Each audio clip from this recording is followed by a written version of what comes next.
Hello everybody. आज के lecture में हम एओडी पे बहुत ही इंपॉर्टेंट पार्ट पढ़ने जा रहे हैं, angle of intersection between two curves, है ना। तो दो कर्व के बीच एंगल ऑफ इंटरसेक्शन कैसे निकालते हैं, ये फाइट है। तो हमने तो बस ये पढ़ा था कि यार कभी भी एंगल निकालना तो एंगल हमेशा लाइन टू लाइन डिफाइंड होता है, लेकिन कर्व टू कर्व कभी एंगल निकालना हो तो उसकी थ्योरी क्या है। तो मैंने सपोज कर लिया ये दो कर्व है, first curve is C1 and second curve is C2, है ना। तो ये दो कर्व सपोज के ये पॉइंट P पे इंटरसेक्ट करते हैं। अब मेरे को बताना है इस पॉइंट पर एंगल ऑफ इंटरसेक्शन। तो एंगल ऑफ इंटरसेक्शन हम इस तरह से डिफाइन करते हैं, it is the angle between the tangent at the point of intersection. यानी जिस पॉइंट पर दो कर्व इंटरसेक्ट कर रहे हैं उस पॉइंट पर दोनों कर्व के पहले टेंजेंट ड्रॉ कर लीजिए, पहले की टेंजेंट और ये सेकंड कर्व की टेंजेंट। अब इस पॉइंट पर इन दो टेंजेंट के बीच जो एंगल आता है, इस एंगल को अगर ये एंगल थीटा है, then angle theta is defined as the angle of intersection of two curve C1 and C2, है ना। तो लिख लेते हैं, it is defined as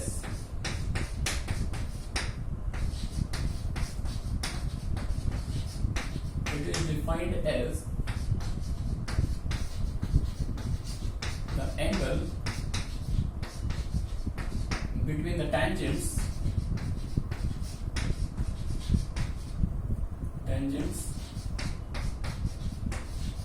at their point of intersection। यानी कभी भी दो कर्व के बीच एंगल ऑफ इंटरसेक्शन निकालना हो तो पहले आप ये देख लो दो कर्व किस पॉइंट पर इंटरसेक्ट करते हैं, उस पॉइंट पर दोनों की टेंजेंट ड्रॉ करो और उन दो टेंजेंट के बीच का एंगल निकाल लो, है ना। तो एंगल थीटा को हम लोग क्या बोलेंगे, एंगल ऑफ इंटरसेक्शन। मैंने सपोज किया कि पहले कर्व की जो टेंजेंट है उसका स्लोप m1 है और सेकेंड कर्व की जो टेंजेंट है उसका स्लोप m2 है और मुझे थीटा निकालना। तो वही कोऑर्डिनेट ज्योमेट्री वाला फॉर्मूला लगा देंगे, tan थीटा इक्वल्स टू, तो एंगल इंटरसेक्शन निकालने का फॉर्मूला कौन सा लगेगा, मॉड ऑफ। अच्छा, ये मॉड लगाने का मतलब है कि interested with the acute angle, है ना, क्योंकि कभी भी दो लाइन इंटरसेक्ट करती है तो उनके बीच एक नहीं दो एंगल बनते हैं, एक एक्यूट बनेगा और दूसरा ऑब्ट्यूज बनेगा, है ना। We are interested with the acute angle between the lines. tan theta equal mod of m1 minus m2 upon 1 plus m1 m2। तो ये एंगल ऑफ इंटरसेक्शन का फॉर्मूला आ गया। अगर इस फॉर्मूले में हम कुछ केसेस भी बना सकते हैं, जैसे हम लोगों ने 11th क्लास में स्ट्रेट लाइन पढ़ा था, तो बहुत सारे केसेस वहां पर भी बनाए थे। Case first, what happens when m1 equals to m2। अगर m1 m2 दोनों सेम आ जाएंगे तो आप m1 equals to m2 put कर दीजिए, what we get from here, tan theta equals to 0। tan theta 0 होने का मतलब थीटा 0 हो गया, और थीटा 0 होने की सिचुएशन क्या होगी, ये दोनों कर्व एक दूसरे को टच करेंगे। जैसे पहला कर्व ये बना लिया C1, ये C2 बना लिया, है ना। तो दोनों की टेंजेंट कंसाइड कर जाएगी, दोनों टेंजेंट को अगर मैं दबाऊं अंदर की ओर तो समथिंग लाइक ये कॉमन टेंजेंट आ जाएगी इस टेंजेंसी पॉइंट पर। इन दो कर्व में कॉमन टेंजेंट एग्जिस्ट करेगी, तो दो कर्व पर टच करने पर लेकर भी जेईई में से बहुत से क्वेश्चन पूछे जाते हैं। तो दिस इज अ कंडीशन, अगर दो कर्व टच करते हैं तो पॉइंट ऑफ टेंजेंसी पर दोनों की टेंजेंट का स्लोप सेम होगा। आप सीधा m1 इक्वल्स टू m2 लगा दीजिए, आपको रिजल्ट मिल जाएगा, ठीक है ना। मूव करते हैं आगे, m1 equals to m2 theta equals to 0 implies both the curve touches each other.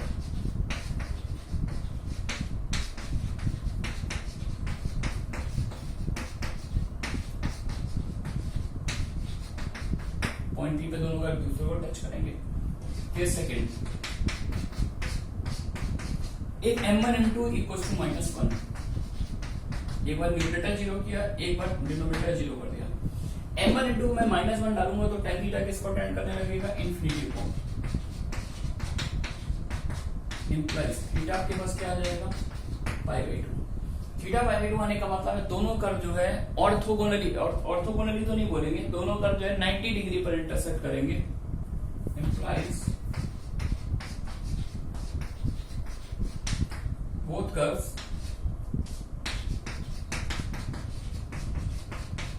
intersect each other at 90 degree. दोनों कर्व एक दूसरे को 90 डिग्री पर इंटरसेक्ट करेंगे, ठीक है ना। तो m1 इक्वल टू m2 है तो टच करेंगे, और m1 m2 -1 है तो दोनों curve beach angle of intersection क्या आ जाएगा, 90 डिग्री। अच्छा, अब इसमें एक टर्म आता है ऑर्थोगोनल कर्व्स।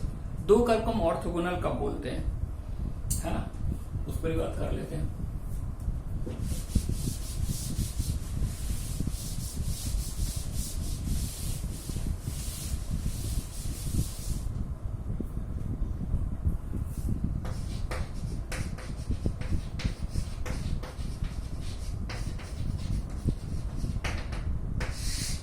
Orthogonal curve. तो दो कर्व को हम ऑर्थोगोनल तब बोलते हैं when they intersect each other at 90 degree wherever they intersect. मतलब वो दो कर्व जितने पॉइंट पर इंटरसेक्ट करते हैं, हर पॉइंट पर एंगल ऑफ इंटरसेक्शन 90 होना चाहिए। सपोज दैट कि दो कर्व है C1 और C2, वो दो पॉइंट P और Q पे कट करते हैं। P point of intersection P पर एंगल ऑफ इंटरसेक्शन 90 है, P पर एंगल 90 है लेकिन Q पर एंगल 90 नहीं है, तो मैं उनको ऑर्थोगोनल नहीं बोलूंगा। सपोज दैट दो कर्व 10 पॉइंट पर इंटरसेक्ट करते हैं और 9 पॉइंट पर मैंने देखा एंगल 90 डिग्री और 10वें पॉइंट पर वो एंगल 90 नहीं है, तो मैं फिर से उनको ऑर्थोगोनल नहीं बोलूंगा। ऑर्थोगोनल मैं तभी बोल सकता हूं जब वो कर्व जितने भी पॉइंट पर इंटरसेक्ट करते हैं, हर पॉइंट पर एंगल ऑफ इंटरसेक्शन 90 होना चाहिए। तो लिख लेते हैं definition, let write this, two curves are said to be orthogonal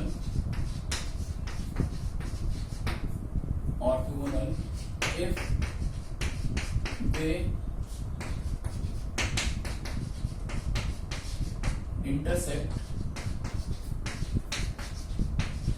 each other at 90 degree wherever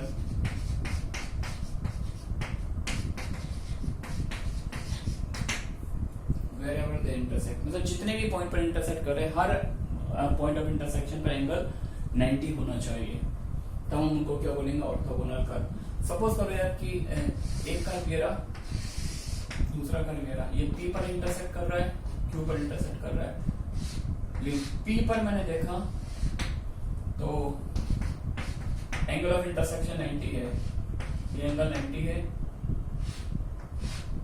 और Q पर एंगल थीटा है, but theta not equal to 90। मतलब P पर 90 है और Q पर एंगल 90 नहीं है, then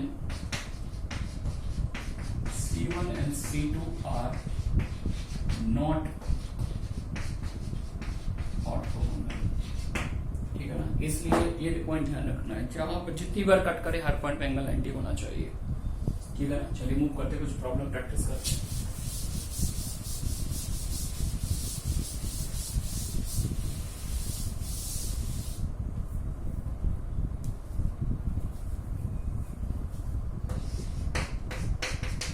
Identify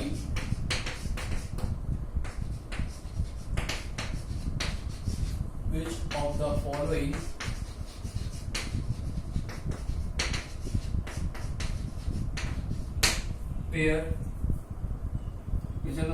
pair of curves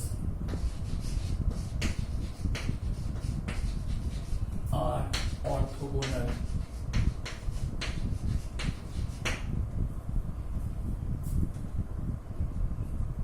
अब मैं आपको यहाँ पर कुछ पेयर्स दे रहा हूँ कर्व के, आपको बताना है इनमें से कौन कौन से पेयर ऑर्थोगोनली इंटरसेक्ट करेंगे और कौन से ऑर्थोगोनली इंटरसेक्ट नहीं करेंगे। पहला y square 4ax e to the power minus xy to a। Second है xy equals to a square and x square minus y square equals to b square. Third y equal to ax x square plus y square equals to c square। y square equals to 4x x square equals to 4y। ये कुछ मैंने example ले लिए है ना। तो आपको बताना है इनमें से कौन कौन से पेयर ऑर्थोगोनली इंटरसेक्ट करेंगे और कौन से ऑर्थोगोनली इंटरसेक्ट नहीं करेंगे। तो बस इसके लिए क्या चेक करना है, m1 इंटू m2 निकला। m1 इंटू अगर -1 आ जाता तो ऑर्थोगोनली इंटरसेक्ट कर रहे हैं, और नहीं आता है तो कुछ और एंगल होगा। तो पहले तो इनको डिफरेंशिएट कर लीजिए, पहले का को डिफरेंशिएट कर लीजिए।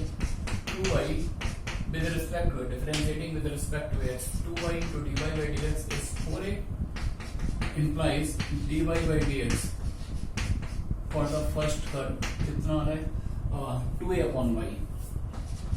फर्स्ट कर्व के लिए dy by dx निकाल लिया है ना। सेकंड कर्व को डिफरेंशिएट कर लेते हैं, dy by dx equal to क्या है e power minus xy 2a into e power minus minus 1 by 2a है ना। अच्छा अच्छा, जहां पर ये दोनों कर्व इंटरसेक्ट करेंगे, ऑब्वियस सी बात है, e power minus x by two है, उसके लिए मैंने उसका coordinate x comma y let कर लिया। क्या लेट कर लिया? X comma y. तो e to the power minus x by two को मैं क्या y बोल सकता हूँ? Therefore, dy by dx for the second curve at the point of intersection, point of intersection पर, तो ये आ गया माइनस वाई बाई टू है ना।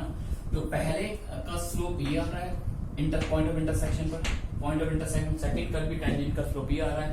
नाउ ये m1 बता आपने हो तो इसको m1 बोल सकते हो, no problem. dy by dx मतलब स्लोप, इसको m2 बोल सकते हैं। नाउ m1 into m2, तो पहले की टेंजेंट का स्लोप 2m1y है, दूसरे की टेंजेंट का slope minus y by two है, तो y से y कैंसिल हो गया और ये प्रोडक्ट माइनस वन आ गया। और m1 into अगर माइनस वन है तो इसका मतलब दोनों कर्व ऑर्थोगोनल इंटरसेक्ट करते हैं, तो यार ये तो ऑर्थोगोनल इंटरसेक्ट करेंगे, ठीक है ना। अब यार जब मैं ये क्वेश्चन सॉल्व कर लेता हूँ तो कुछ बच्चों को ये डाउट आता है कि सर ने जस्ट अभी थोड़ी देर पहले ये बोला था कि दो कर्व को हम ऑर्थोगोनल तब बोलते हैं जब वो दोनों कर्व जितने भी पॉइंट पर इंटरसेक्ट कर, हर पॉइंट पर एंगल ऑफ इंटरसेक्शन 90 हो। तो यहाँ पर तुमने पॉइंट ऑफ इंटरसेक्शन निकाला ही नहीं, ये कैसे बोल दिया? तो उसकी जरूरत इसलिए नहीं पड़ी क्योंकि ये कर्व जितने भी पॉइंट पर इंटरसेक्ट करेंगे उनके लिए y कोऑर्डिनेट जो ऊपर आएगा वही नीचे आएगा, समझ गए क्या? तो उसको सॉल्व करने की जरूरत नहीं है क्योंकि 3 पॉइंट पर इंटरसेक्ट करें, 4 पर करें, जितने भी पॉइंट पर इंटरसेक्ट करेंगे तो उसके लिए ये वाला y और ये वाला y तो हमेशा सेम रहेगा। बाकी x का पिक्चर में कोई रोल है नहीं, तो ऑटोमेटिकली वो कैंसिल होता रहेगा, ठीक है ना। तो यहाँ पर पॉइंट ऑफ इंटरसेक्शन निकालने की जरूरत नहीं है और ये भी काउंट करने की जरूरत नहीं वो कितनी बार इंटरसेक्ट करते हैं, क्योंकि डायरेक्टली वो y से y कैंसिल हो रहा है। सेकंड कर्व पर आते हैं, तो पहले dy by dx निकाल लेते हैं। x into dy by dx plus y into 1 equals to 0. Therefore, dy by dx for the first curve is minus y upon x. इसको मैंने m1 बोल दिया, है ना। इस कर्व को डिफरेंशिएट कर लो, 2x minus 2y into dy by dx equals to 0. This implies dy by dx for the second curve. Second curve के लिए dy by dx क्या आ गया? x upon y, है ना। इसको m2 बोल दिया। Therefore, what is the value of m1 into m2? m1 आ गया माइनस y ओवर x और m2 आ गया x ओवर y। आ रही बात बच्चों समझ में? तो देखो यार x x कैंसिल हो गया और y से y कैंसिल हो गया, ठीक है ना। तो और ये x और y बच्चों कौन सा? ये पॉइंट ऑफ इंटरसेक्शन है। मतलब ये नहीं कि आप सोचो यार सर ये तो इसका वाला y था, ये कैसे आ गया? ये एक्चुअली कैलकुलेशन किस पर हो रही है? पॉइंट ऑफ इंटरसेक्शन पर हो रही है। तो दोनों के लिए x और दोनों के लिए y सेम होगा, ठीक है ना। तो फिर से रिजल्ट क्या मिल गया? -1। तो m1 into -1 है for all x and y जहां पर भी ये इंटरसेक्ट कर रहे हैं। तो इट मींस मैं इनको भी ऑर्थोगोनल बोलूंगा, ठीक है क्या? चलिए नेक्स्ट कर लेते हैं।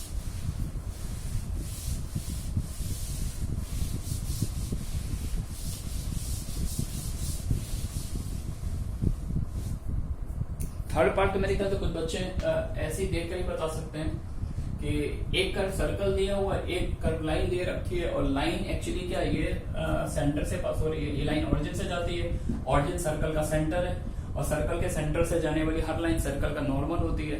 तो ऑब्वियसली एंगल ऑफ इंटरसेक्शन क्या आएगा? 90 डिग्री। तो ये तो बिना सॉल्व के भी दिख जाएगा, लेकिन अपन फिर भी सॉल्व करेंगे। dy by dx निकाल लिया, dy by dx for the first curve कितना आ गया? a। And what is the value of a from this curve? y over x. इसको हम बोल दिया। सेकंड कर्व से dy by dx निकालो, 2x plus 2y into dy by dx equals to 0. This implies dy by dx for the second curve minus x over y, है ना। ये m1 आ गया, ये m2 आ गया। फिर से चेक कर लो, m1 into m2, m1 into क्या आ गया? y upon x into minus x upon y, we get the same result। ये भी ऑर्थोगोनल इंटरसेक्ट कर रहे हैं, ठीक है ना। चलिए फोर्थ पार्ट देख लेते हैं। y square equals to 4x and x square equals to 4y, है ना। तो यहाँ से dy by dx निकाल लीजिए, 2y dy by dx equals to 4। This implies dy by dx equals to what? 2 upon y for the first curve, है ना। इसको डिफरेंशिएट कर ले, 2x equals to 4 into dy by dx।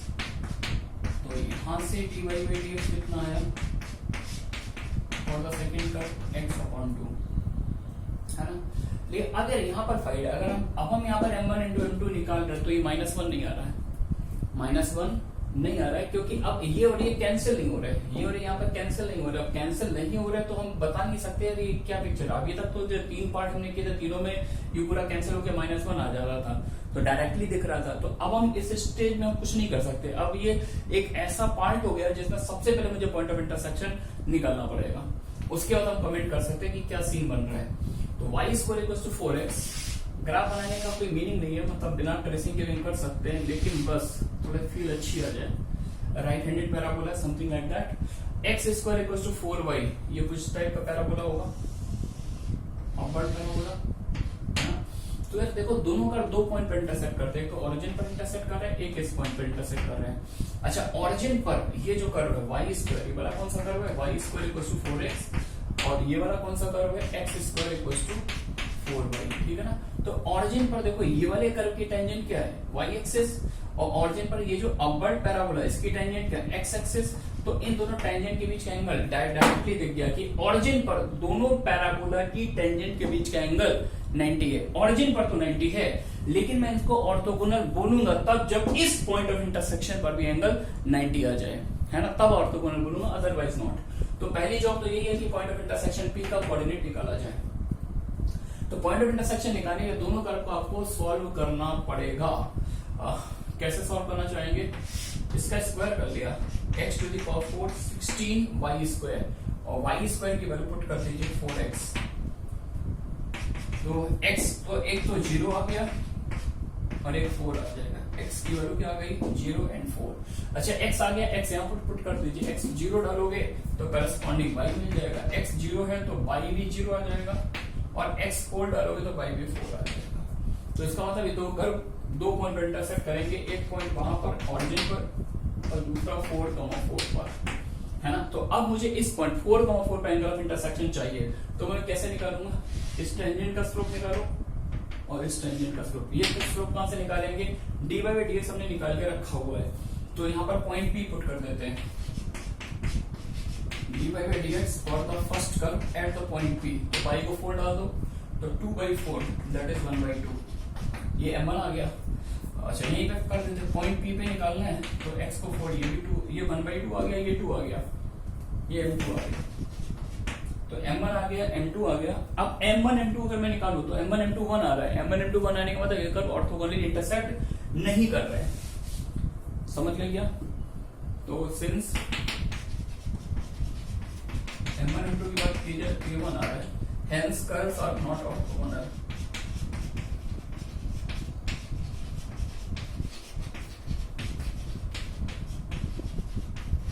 ये curve orthogonal नहीं है, ठीक है ना।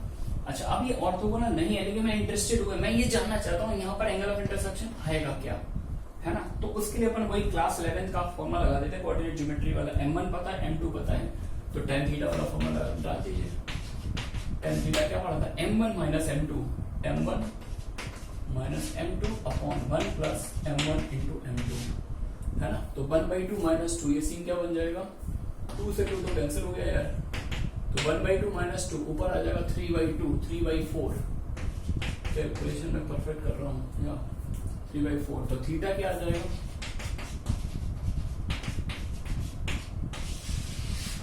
tan इनवर्स 3/4, ठीक है ना। तो ये एंगल ऑफ इंटरसेक्शन आ गया है। तो इस लेक्चर में यहीं तक रखते हैं, अगले लेक्चर में और अच्छी प्रॉब्लम्स के लेकर डिस्कस करेंगे। Thanks for watching.